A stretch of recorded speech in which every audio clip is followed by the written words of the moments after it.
Durante varios días, nadie supo realmente dónde estaba Marisol. Su rutina se había detenido de forma repentina, sus mensajes dejaron de llegar y lo poco que se sabía no encajaba con su forma de ser. Detrás de esa desaparición ya se estaba ocultando algo más oscuro, una obsesión que durante años fue creciendo en silencio hasta convertirse en el centro de todo. Lo que se descubriría después no solo revelaría un crimen, sino hasta dónde puede llegar una mente que no acepta perder el control. Una relación marcada por los celos terminó transformándose en algo mucho más peligroso, donde la necesidad de posesión superó cualquier límite, arrastrándola directamente hacia una tragedia que alguien intentó borrar sin dejar rastro. Hola, soy Pedro y estás en La Voz del Crimen. Antes de empezar con el vídeo, me encantaría saber desde dónde me estás viendo, así que déjame tu comentario. Tampoco olvides darle me gusta y suscribirte para que no te pierdas ninguna de estas historias criminales reales que nos impactan a todos. Y ahora sí, sin más preámbulos, comenzamos. El 4 de diciembre del año 2018, en horas de la tarde, un vecino que transitaba por un terreno baldío en Lima notó un movimiento inusual que llamó poderosamente su atención. En ese lugar, donde los habitantes de la zona venían reclamando desde hacía tiempo por el constante depósito ilegal de basura debido al mal olor que invadía sus hogares, un grupo de hombres trabajaba alrededor de una fosa abierta en el suelo, utilizando un montacargas para introducir un objeto voluminoso dentro de ella. Según explicaban, se trataba de labores relacionadas con trabajos eléctricos, pero la escena no terminaba de convencer a quien observaba. El comportamiento de los sujetos, sumado a que todos tenían acento extranjero y actuaban con prisa, despertó sospechas inmediatas. El vecino decidió acercarse, generándose un intercambio tenso en el que les advirtió que en la zona vivían familias y niños, logrando finalmente que los hombres se retiraran del lugar sin terminar del todo lo que estaban haciendo. Sin embargo, para ese momento ya habían enterrado el objeto. Intrigado y preocupado, el vecino pidió ayuda a varias personas del sector, y juntos intentaron desenterrar lo que había sido ocultado. Al remover parte de la tierra, encontraron elementos extraños como cuerdas, guantes y envases de ácido, lo que hizo que la situación tomara un giro alarmante. Ante esto, decidieron contactar a las autoridades. Ya entrada la noche, efectivos policiales y bomberos llegaron al sitio e iniciaron un arduo trabajo que se extendió por más de 10 horas. Con herramientas como palas, cinceles y martillos, lograron finalmente extraer un cilindro metálico enterrado a varios metros de profundidad. Durante el proceso, un fuerte olor nauseabundo comenzó a emanar del interior, dejando claro que aquello no era basura común, sino algo mucho más perturbador. Fue en la madrugada del 5 de diciembre cuando, tras un esfuerzo prolongado, el cilindro fue finalmente abierto. En su interior había una gruesa capa de cemento que cubría lo que escondía. A medida que los equipos avanzaban, la tensión crecía hasta que se confirmó la peor sospecha. Dentro del contenedor se encontraba el cuerpo sin vida de una mujer, colocado en posición fetal, en un estado que evidenciaba que había sido ocultado con intención de desaparecer cualquier rastro. Uno de los detalles que llamó la atención de inmediato fue la vestimenta de la víctima. Llevaba una prenda con el logotipo del instituto donde estudiaba una joven que para ese momento llevaba varios días desaparecida. A pesar de la coincidencia, las autoridades evitaron sacar conclusiones apresuradas y trasladaron los restos a la morgue central de Lima para realizar los análisis correspondientes que permitieran confirmar su identidad. Mientras tanto, la noticia comenzó a difundirse rápidamente, generando conmoción en la opinión pública. La posibilidad de que se tratara de una joven, reportada como desaparecida, comenzaba a tomar fuerza, y la incertidumbre crecía entre sus familiares, quienes ya habían iniciado una búsqueda desesperada días antes sin obtener respuestas. Finalmente, la confirmación llegó.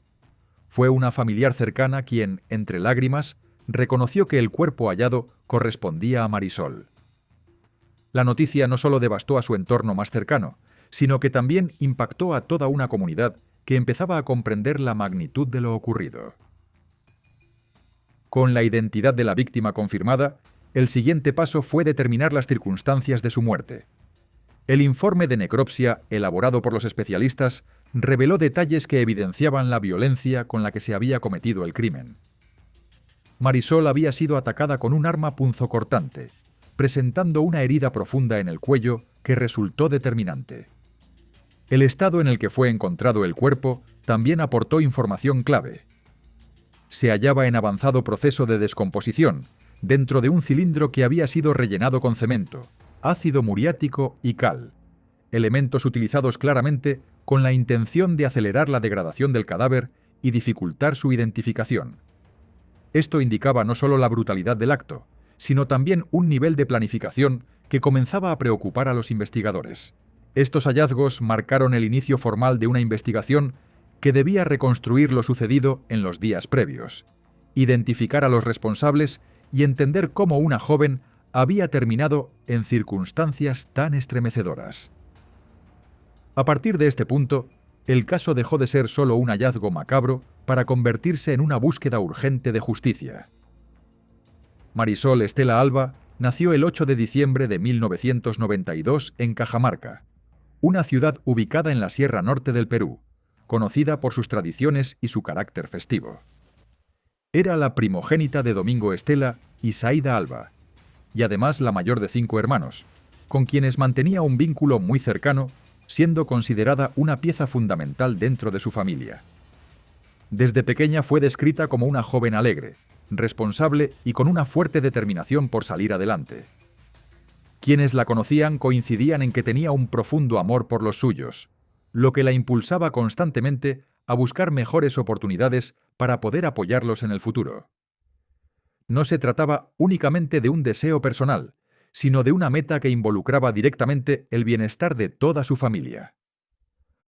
Ese entorno familiar, basado en la unión y el apoyo mutuo, fue el motor que guió muchas de sus decisiones. Marisol creció con la idea clara de que debía esforzarse para lograr una estabilidad que no solo la beneficiara a ella, sino también a quienes la rodeaban. Esa visión marcaría el rumbo de su vida desde muy temprana edad. Como ocurre con muchos jóvenes del interior del país, Lima representaba un destino lleno de oportunidades que difícilmente podían encontrarse en sus ciudades de origen. Para Marisol, esa idea se convirtió en una meta concreta desde muy joven. Con apenas 15 años y tras culminar sus estudios de primaria, tomó la decisión de dejar su hogar en Cajamarca para trasladarse a la capital. No fue una decisión sencilla, ya que implicaba separarse de su familia y enfrentarse a un entorno completamente distinto. Sin embargo, su determinación pesó más que el miedo. Convencida de que ese era el camino para alcanzar sus objetivos, se instaló en Lima con la firme intención de construir un futuro mejor. A pesar de la distancia, el vínculo con su familia se mantuvo intacto.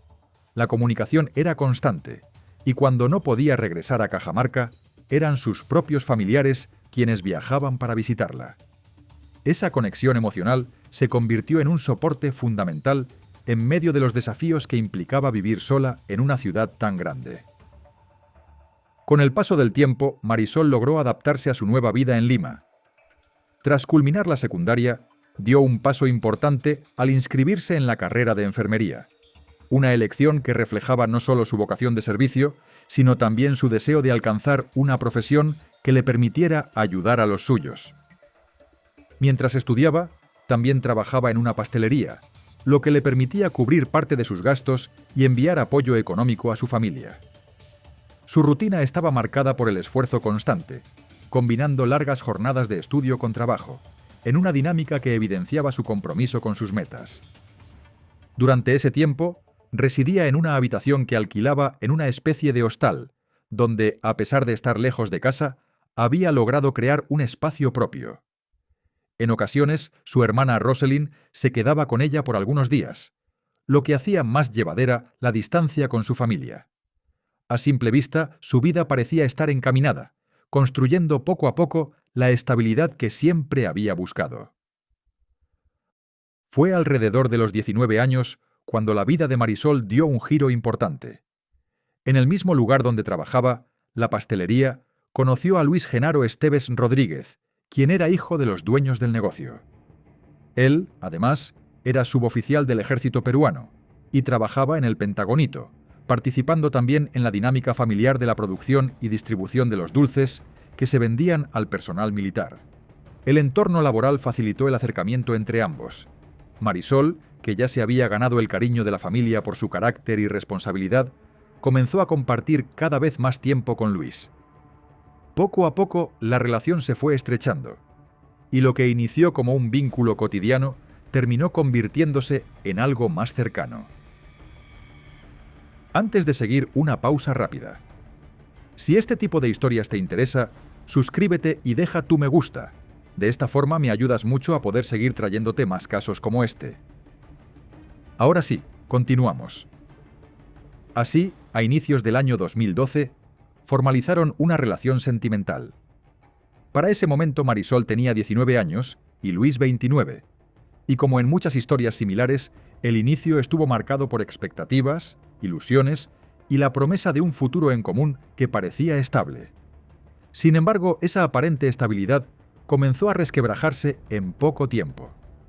Luis empezó a mostrar conductas que evidenciaban una personalidad completamente distinta a la que había proyectado al inicio. Los celos, el control y la necesidad de dominar cada aspecto de la vida de Marisol se hicieron cada vez más evidentes. No le agradaba que ella tuviera contacto con otras personas, y poco a poco comenzó a imponer límites que fueron reduciendo su círculo social. Estas actitudes no eran aisladas, sino constantes, generando un ambiente de tensión que fue escalando con el tiempo. La relación dejó de ser un espacio de apoyo para convertirse en un entorno restrictivo, donde Marisol comenzó a perder la libertad que había construido desde que llegó a Lima. Lo que al inicio parecía una relación normal, empezó a transformarse en una dinámica marcada por el control y la vigilancia permanente.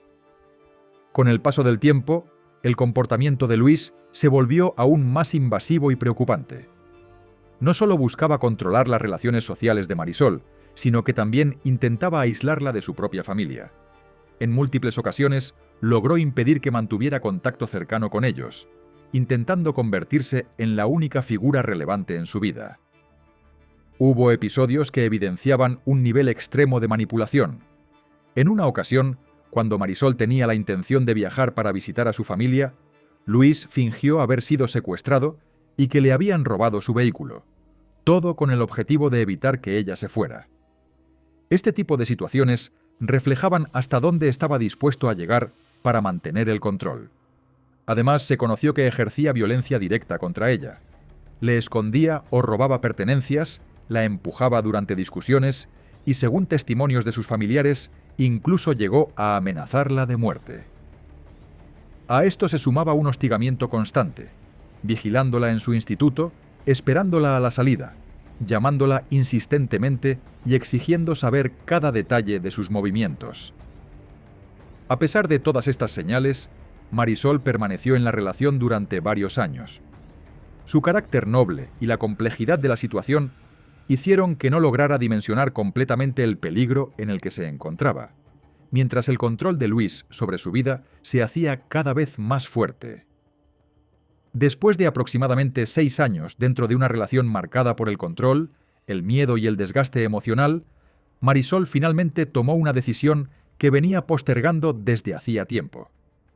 A comienzos del año 2018, decidió poner fin al vínculo con Luis, cansada de una dinámica que ya no tenía retorno y que había afectado profundamente su vida personal. Sin embargo, la ruptura no significó una separación inmediata. Para ese momento, Luis ya vivía con ella en la habitación que alquilaba, lo que complicó aún más la situación.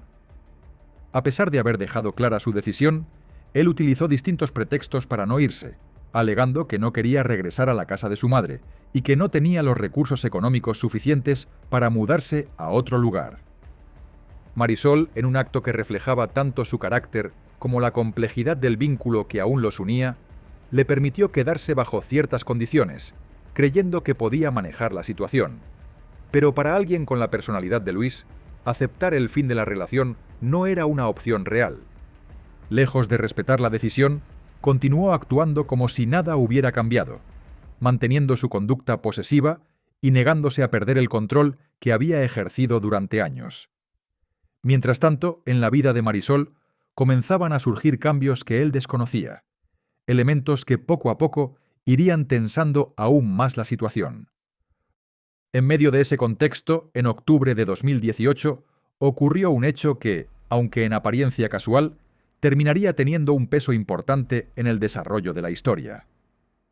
Marisol tuvo un encuentro inesperado con José Wilmer Vargas, un joven con quien había tenido una breve relación años atrás, entre finales de 2008 y comienzos de 2009.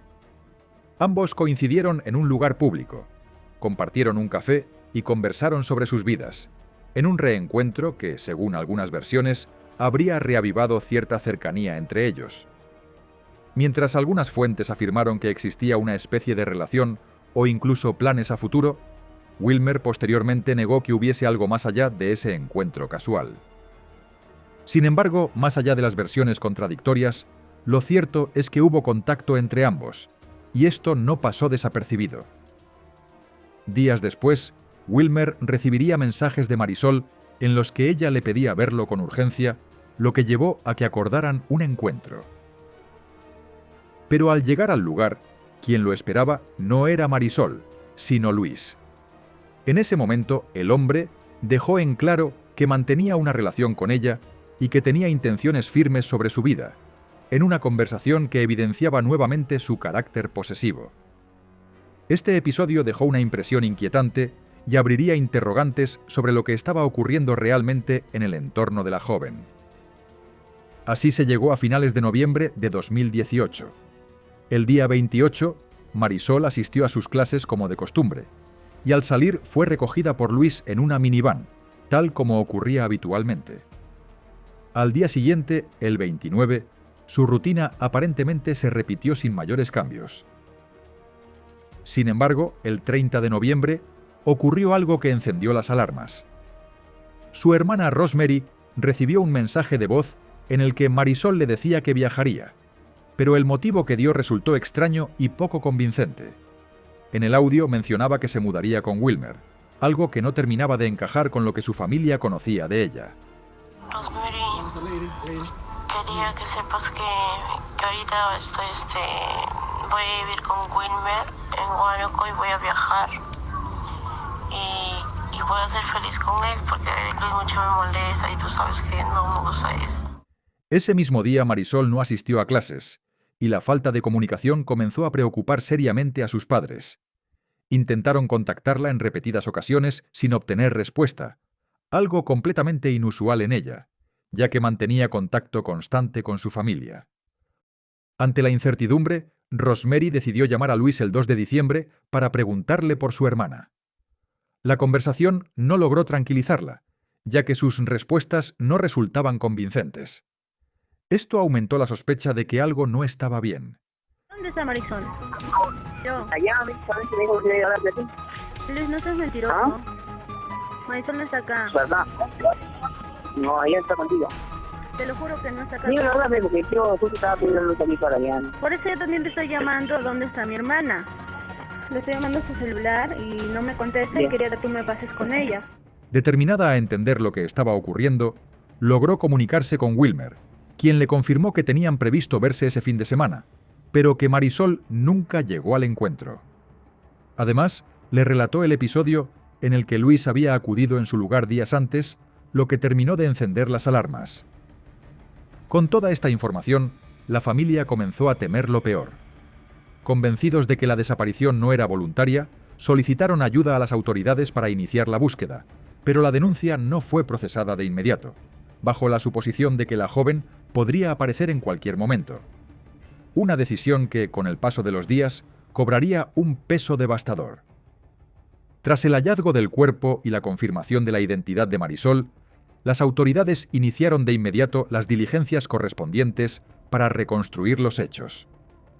Desde un primer momento, las sospechas comenzaron a concentrarse en el entorno más cercano de la joven, especialmente en su expareja, Luis, debido a los antecedentes de comportamiento violento y controlador que habían sido confirmados por familiares, amigas y compañeros de estudio. Durante las primeras indagaciones, salieron a la luz múltiples contradicciones en las versiones que Luis había dado en los días previos. Por un lado, había asistido solo a una reunión social a la que originalmente estaba invitado junto a Marisol, asegurando que ella se había quedado descansando en casa. Por otro, cuando la familia de la joven intentó contactarlo tras su desaparición, afirmó que Marisol había viajado a Cajamarca, lo cual no era cierto. Estas inconsistencias comenzaron a perfilar un patrón que llamó la atención de los investigadores. Además, se supo que había solicitado permiso en su trabajo días antes, coincidiendo con el periodo en el que se habría cometido el crimen. Este conjunto de elementos permitió que la investigación empezara a enfocarse de manera más directa en él, mientras se descartaban otras posibles líneas, como la de Wilmer, quien logró demostrar que no se encontraba en la ciudad durante los hechos. A medida que avanzaban las diligencias, comenzaron a aparecer pruebas más concretas que reforzaban las sospechas. El testimonio del propietario del inmueble donde vivía Marisol resultó determinante. El hombre relató haber visto a Luis ingresar con un cilindro metálico días antes del hallazgo y posteriormente retirarlo con ayuda de otras personas en una camioneta, lo que coincidía con la forma en que fue encontrado el cuerpo. Las pericias realizadas en distintos espacios aportaron aún más evidencia. En la habitación de Marisol, mediante pruebas de luminol, se detectaron múltiples rastros de sangre, lo que llevó a los investigadores a considerar ese lugar como la posible escena del crimen. Asimismo, en la camioneta que Luis había alquilado y devuelto días después, se encontraron restos de sangre y cemento, elementos que coincidían con lo hallado en el cilindro. También se identificó a los operarios que participaron en la excavación del terreno donde fue enterrado el contenedor. Uno de ellos fue detenido, pero posteriormente liberado al asegurar que desconocía el contenido del cilindro. Aunque su participación generó sospechas, no se logró vincularlo directamente con el crimen, siendo considerado más bien como alguien que pudo haber intervenido sin conocer la magnitud de lo que estaba ocurriendo. Además, durante un allanamiento en la vivienda de los padres de Luis, se encontraron prendas con rastros de sangre de Marisol, lo que terminó de consolidar un cuadro probatorio contundente. Cada elemento recogido iba cerrando el cerco en torno a él, perfilándolo como el principal responsable del crimen.